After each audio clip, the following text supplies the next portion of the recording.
সোমবারের আগুনে সব হারিয়ে নিঃস্ব রাঙামাটির সাজেক ভ্যালির লুসাই ও ত্রিপুরা জনগোষ্ঠীর ৩৭টি পরিবার। ঘর হারিয়ে আশ্রয় নিয়েছেন গির্জা ও মন্দিরে। পাশের গ্রামের মানুষের দেয়া খাবার দিয়েই দিন চলছে অসহায়দের। সরকারি সহায়তা না পাওয়ার অভিযোগ তাদের।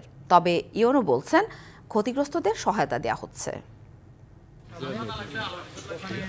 বসতঘর হারিয়ে গির্জা ও শিব মন্দিরে আশ্রয় নিয়েছে ৩৭ পরিবারের প্রায় ২ শতাধিক লুসাই ও ত্রিপুরা।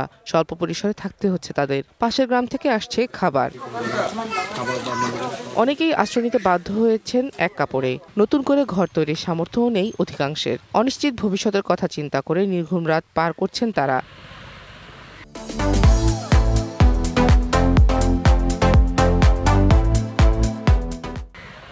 দুই দিনে সব হারানোরা কোনো সরকারি সহযোগিতা না পাওয়ার অভিযোগ করেছেন।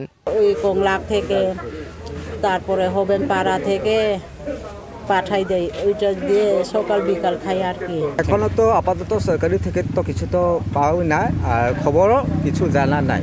সরকারে আমাদেরকে কোনো কিছু যদি আমাদেরকে সাহায্য যদি করেন, ভবিষ্যতে আমাদের হয়তো অনেক উপকার হবে। অবশ্য উপজেলা নির্বাহী কর্মকর্তা জানান, ক্ষতিগ্রস্তদের সহায়তা দেওয়া হচ্ছে। 30 কেজি করে চাল দিচ্ছি এবং ক্যাশ যদি বলি আমরা প্রত্যেকে হচ্ছে 7,500 টাকা করে নগদ ক্যাশ দিচ্ছি। আর তাদেরকে কম্বলও দেওয়া হচ্ছে এবং পর্যায়ক্রমে তাদের জন্য আমরা হয়তো আরও সহযোগিতা প্রদান করব। ক্ষতিগ্রস্ত পরিবারকে 7,500 টাকা, 30 কেজি চাল ও কম্বল বিতরণ করেছে উপজেলা প্রশাসন। DBC news desk.